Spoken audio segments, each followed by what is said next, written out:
Bilboko Txurdinaga auzoan langabe talde bat ondoan zuela Patxi López hautagai sozialistak enplegua sustatzeko konpromisoa hartu du. Nik ez dut ahazten nire lehentasuna zein den, nik ez dut ahazten zer den gaur garrantzitsuena, eta hori enplegua sortzea da. Legebiltzarra eratzen denean, lehen bilkura krisiari eta langabeziari nola aurre egin jorratzea proposatzen du. Bide honetan gehiago egin behar dugu. Euskadin denok batera lan egin behar dugu gure ekonomia laguntzeko eta enplegua sortzeko.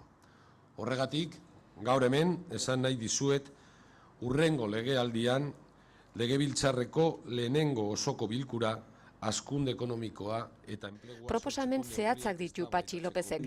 Besteak beste, sozietaten zergekin biltzen den dirua ekonomia suspertzeko ekimenetara bideratzea, edota luzaroan lanik gabe dauden 8.000 lagunentzat lan eskaintza egitea udalen bitartez.